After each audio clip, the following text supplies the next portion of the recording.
Queridos amigos, que el Señor les bendiga. Nos alegra mucho que estén con nosotros también este día sábado, aquí en el estudio de Escuela Sabática. Hoy el pastor Romero se encuentra ausente, estamos sirviendo aquí en lugar de él. Y bueno, estamos reunidos justamente para poder repasar la lección del día de hoy. Pero antes de hacerlo, quiero invitarles a que oremos juntos al Señor. Así que vamos a orar.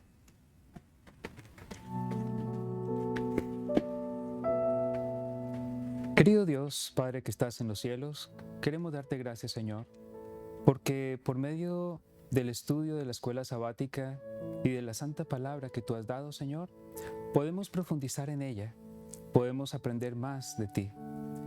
Durante esta semana, Señor, hemos de estudiar acerca del juicio injusto que tuvo nuestro Señor Jesucristo y su crucifixión. Queremos pedirte, Padre, que podamos aprender de lo que Él hizo por nosotros y recordarlo y valorarlo. Te pido, Padre, que bendigas a cada uno de nuestros oyentes, de nuestros televidentes también, de todos aquellos que están en este momento buscando la luz de tu palabra. Sé tú con ellos, sé tú con nosotros para que podamos comprender. En el nombre de Cristo Jesús. Amén.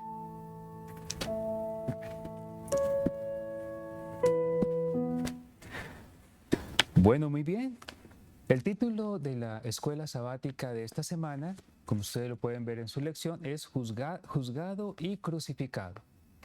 Y el texto para memorizar para este estudio se encuentra en Marcos 15:34.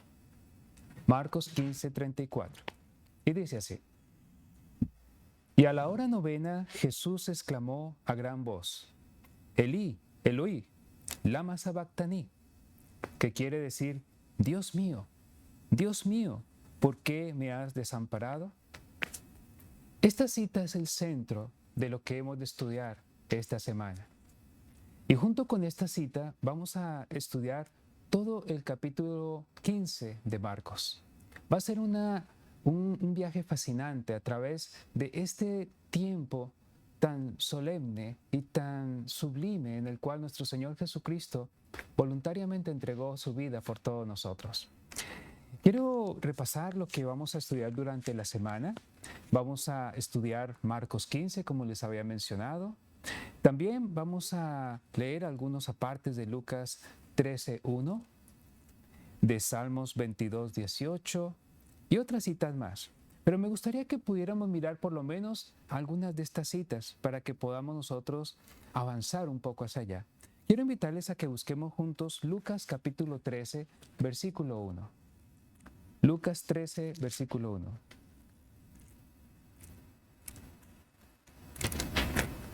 Lucas 13, versículo 1. En ese mismo tiempo estaban allí algunos que le contaban acerca de los galileos cuya sangre Pilato había mezclado con los sacrificios de ellos. Y respondiendo Jesús les dijo: ¿Pensáis que estos galileos, porque padecieron tales cosas, eran más pecadores que los demás galileos? Os digo, no. Antes, si no os arrepentís, todos pereceréis igualmente.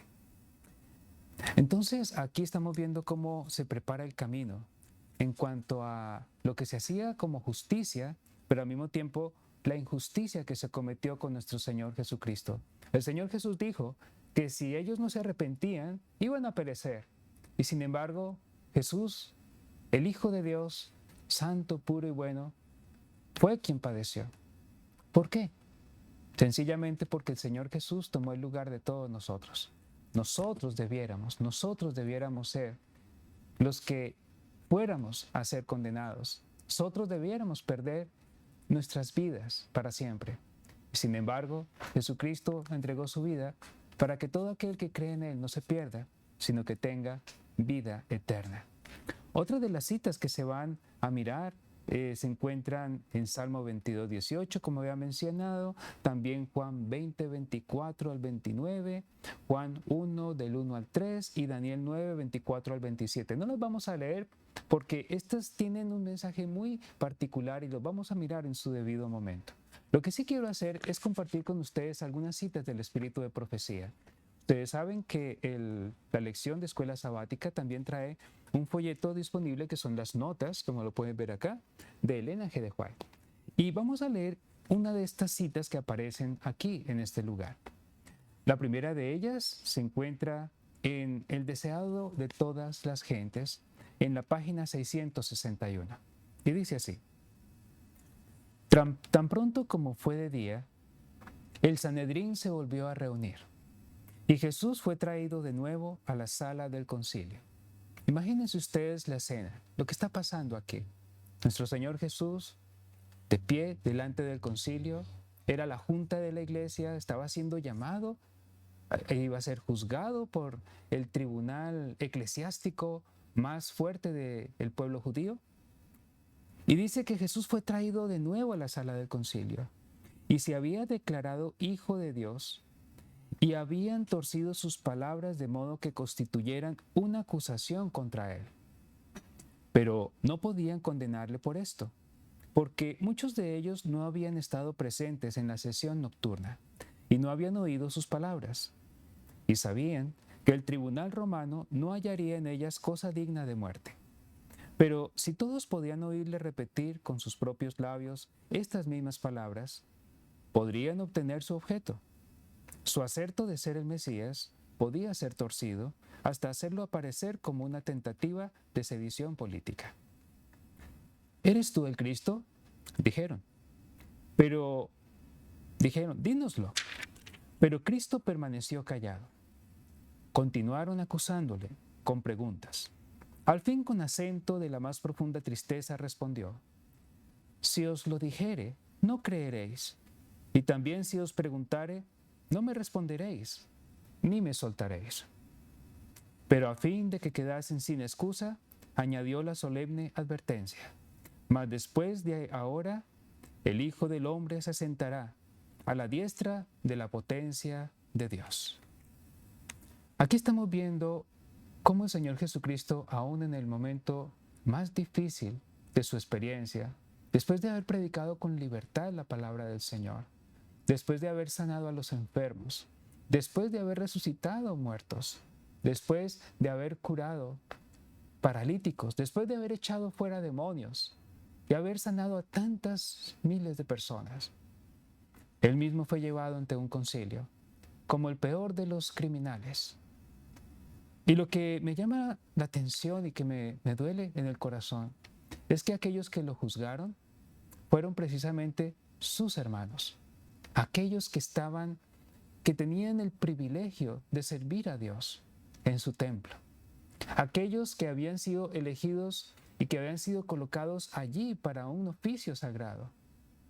¿Qué fue lo que los movió a hacer esto? Lamentablemente no pudieron soportar la luz. La palabra de Dios dice que si alguno quiere vivir piadosamente, padecerá persecución. Y justamente eso le pasó al Señor. Él quería vivir piadosamente y lo vivió, porque Él era bueno, Él era santo, Él era justo, Él era nuestro ejemplo. Pero los dirigentes, en vez de sentirse inspirados a seguir su ejemplo, lo que hicieron fue sentir envidia de Él. Y eso, lamentablemente, los llevó a la perdición. Esto es un llamado importante a que tengamos presente de que todos nosotros debemos imitar a Cristo. Y si lo imitamos, lo más probable es que eso nos pueda suceder también a nosotros. Así que si en algún momento somos víctimas de burlas en nuestro trabajo, en nuestra familia, en nuestras iglesias, donde quiera que estemos, algunos de ustedes quizá no son miembros de la iglesia del Evangelio Eterno, de la iglesia adventista, pero quizá padecerán a causa de esas burlas. Recuerden que uno, antes que nosotros, ya pasó por allí y fue victorioso. Ahora, los sacerdotes, dice además, en el deseo de todas las gentes, en la misma página, en la página siguiente, en la 662, los sacerdotes y gobernantes se olvidaron de la dignidad de su oficio y ultrajaron al Hijo de Dios con epítetos obscenos. Le escarnecieron acerca de su parentesco y declararon que su aserto de proclamarse el Mesías le hacía merecedor de la muerte más ignominiosa. Así que aquí estamos viendo que se burlaron inclusive de su parentesco. ¿Saben? eso es algo que al Señor le persiguió durante mucho tiempo. Precisamente, Él fue concebido de manera milagrosa. El Espíritu Santo fue quien concibió en María. Ahora, María, pues era virgen, pero algunos pensaban que Él no se sabía quién era su padre, que había sido víctima o que había sido el resultado de alguna infidelidad o de alguna fornicación, por ejemplo. Y eso lo usaban en contra de Él. Y saben, hermanos, fue muy triste, porque no quisieron reconocer lo que la palabra de Dios había dicho tantos años antes, de que la Virgen habría de concebir y dar a luz un hijo. Más aún, como lo veremos durante esta semana, había una profecía en el libro de Daniel que demarcaba la fecha exacta en la que él habría de venir a este mundo como Mesías. Y no solo eso, una profecía que indicaba el momento exacto en que nuestro Señor Jesucristo iba a morir en la cruz por todos nosotros. Así que es interesante y al mismo tiempo agobiante saber que, aunque muchas veces tenemos la luz, podemos estar cegados a causa de nuestros pecados. Que no nos pase a nosotros, que no sea así con nosotros. Sigo leyendo. Los ángeles de Dios registraron fielmente toda mirada, la palabra y acto insultantes de los cuales fue objeto su amado general. Un día, los hombres viles que escarnecieron y escupieron el rostro sereno y pálido de Cristo, mirarán aquel rostro en su gloria, más resplandeciente que el sol. O sea que algún día se va a hacer justicia. En su condición de sustituto y seguridad del hombre, la iniquidad de éste fue depositada sobre Cristo. Se le contó entre los transgresores para que pudiera redimirlos de la maldición de la ley. La culpa de cada descendiente de Adán, de todas las épocas, oprimía su corazón, y la ira de Dios y la terrible manifestación de su disgusto frente a la iniquidad llenaron de consternación el alma de su Hijo. El apartamiento del rostro divino de junto al Salvador en esta hora de suprema angustia atravesó su corazón con un pesar que jamás podrá comprender plenamente el hombre. Esto lo vamos a estudiar durante la semana.